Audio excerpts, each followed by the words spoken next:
3 ദിവസത്തെ അവധിയൊക്കെ കുട്ടികൾക്കൊക്കെ കിട്ടിയിട്ടുണ്ടാവുമല്ലോ.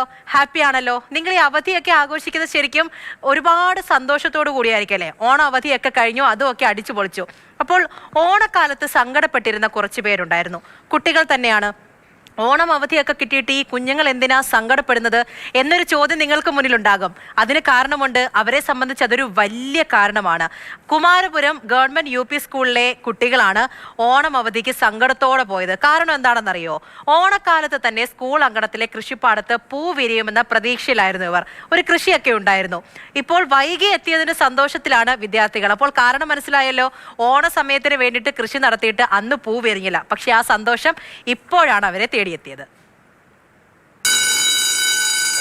നിങ്ങൾ വായിക്കുന്നതോടൊപ്പം നമ്മുടെ അടുത്ത് തന്നെ വായിക്കാൻ കഴിയാറുണ്ട്. അപ്പൊ ആ കുട്ടികളെ നാളെ മുതൽ ഓണം അവധിക്കാലമാണ്. ആഗ്രഹിച്ചത് കാഴ്ചയായി എത്തിയില്ലല്ലോ എന്ന പരിഭവം പല മുഖങ്ങളിലുമുണ്ട്.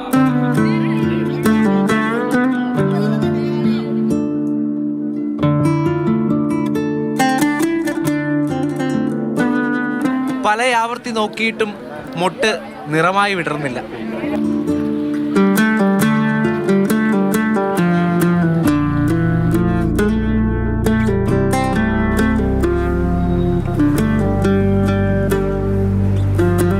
എല്ലാ ക്ലാസ്സുകളിലും പല വിദ്യാർത്ഥികളും ചോദിക്കുന്ന ചോദ്യം അതായിരുന്നു, എന്താ പൂക്കാത്തെ?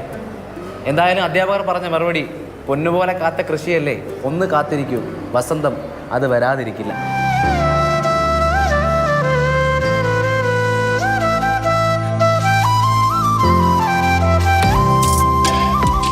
ഓണം അവധി കഴിഞ്ഞ് ദിവസങ്ങൾക്ക് ശേഷമാണ് ഗവൺമെന്റ് UPS കുമാരപുരം സ്കൂൾ അങ്കണത്തിലേക്ക് വസന്തം എത്തിയത്. ഓണസമയത്ത് വിരിയൊന്നും വിചാരിച്ചാൽ ഞങ്ങൾ നേരത്തെ ഇട്ടത്, പക്ഷെ ഓണത്തിന് വന്നില്ല. അപ്പം ചെറിയ സങ്കടമാണ്. അപ്പോൾ ഞങ്ങളിത് അത്തപ്പൂക്കളൊക്കെ ഇടാൻ വിചാരിച്ചതിന് ശേഷം വന്നില്ല. ഞങ്ങൾ ഓണം വെക്കേഷൻ കഴിഞ്ഞ് വന്നപ്പോൾ വരുന്നേക്കണേ. അപ്പോൾ ഞങ്ങൾക്ക് ഭയങ്കര സന്തോഷമായി.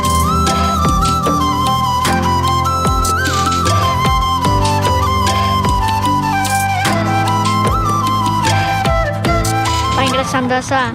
പൂവൊക്കെ വളർന്നു, പിന്നെ പൂവൊക്കെ ജമന്തി പൂവൊക്കെ വന്നു, പിന്നെ മഞ്ഞ ജമന്തിയൊക്കെ വന്ന് എല്ലാ പൂക്കൾ പൂന്തോട്ടമായി.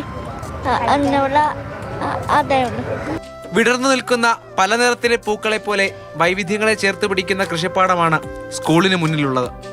അല്പം വൈകിയെങ്കിലും സ്വാഭാവികതയുടെ മനോഹാരിതയിൽ കുട്ടിക്കർഷകരും അധ്യാപകരും സന്തോഷത്തിലാണ്. ഓണക്കാലത്ത് ഞങ്ങൾക്ക് വന്നേനെ അതിനകത്ത് ഒരു മരുന്ന് സ്പ്രേ ചെയ്തിരുന്നെങ്കിൽ, പക്ഷേ അങ്ങനെയാണെങ്കിൽ ബട്ടർഫ്ലൈസ് വരത്തില്ല. ഞങ്ങൾക്ക് അത് ജൈവമായി തന്നെ എല്ലാം ചെയ്യണമെന്നുള്ള ആഗ്രഹം കൊണ്ടാണ് ഞങ്ങൾ അങ്ങനെ ഒരു ലെവലിലേക്ക് പോവാഞ്ഞത്. അവർക്ക് ഏറ്റവും ഇഷ്ടം ബട്ടർഫ്ലൈസിനെ അല്ലേ, അപ്പം പിന്നെ അത് അവർക്കൊരു വിഷയമായില്ല. തിരുവനന്തപുരം നഗരസഭയുടെയും സമഗ്ര ശിക്ഷ കേരളം URC നോർത്ത് തിരുവനന്തപുരത്തിന്റെയും സഹകരണത്തോടെയാണ് വിദ്യാർത്ഥികളും അധ്യാപകരും പൂന്തോട്ടം വികസിപ്പിച്ചത്.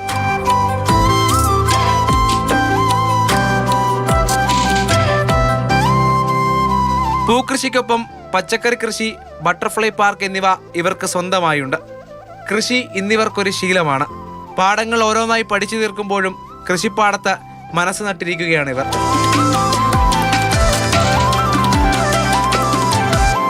നെല്ലൈ മുരുകനൊപ്പം Rahul G Nath, Mathrubhumi news, Thiruvananthapuram. Rahul G Nath തന്നെ നമ്മുടെ ഉണ്ട്. രാഹുലെ, നേരിട്ട് പോയി കണ്ടതാണല്ലേ ആ കുഞ്ഞുങ്ങളുടെ സന്തോഷം. അവരുടെ സന്തോഷം കാണുമ്പോൾ നമുക്കും വലിയൊരു സന്തോഷം.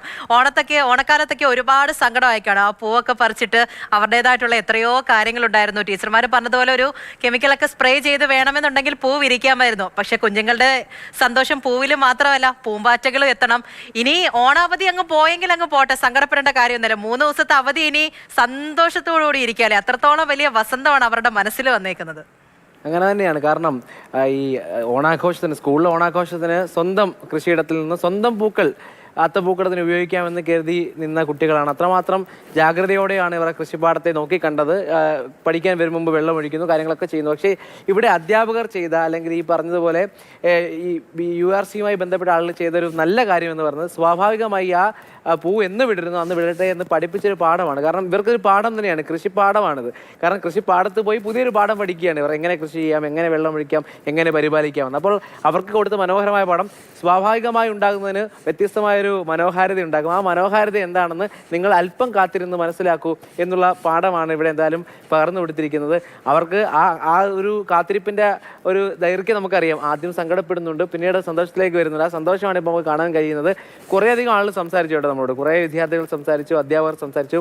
സമയപരിമിതി മൂലമാണ് അവരുടെ എല്ലാ സന്തോഷവും കൊടുക്കാൻ കഴിയാത്തത്. പക്ഷേ എനിക്ക് ഉറപ്പുണ്ട് ആ വിരിഞ്ഞു നിൽക്കുന്ന പൂക്കളിലും അവരുടെ ഈ പൂമ്പാറ്റ പൂന്തോട്ടത്തിലും ഒക്കെ ആ സന്തോഷം നമുക്ക് കാണാൻ കഴിയും എന്നുള്ള വിശ്വാസമുണ്ട്. എന്തായാലും ഇതുപോലുള്ള കാഴ്ചകൾ പിന്നെ ഇൻക്ലൂസീവ് ആണ്, അതായത് ഭിന്നശേഷി കുട്ടികൾ ഉൾപ്പെടെയുള്ളവരാണ് ഇതിന് പിന്നിൽ. അപ്പോൾ അവരുമായി ചേർന്ന് അവർക്ക് ആ ആഗ്രഹം വരുന്നു എന്നുള്ളത് തന്നെയാണ് ഏറ്റവും വലിയ പ്രത്യേകത.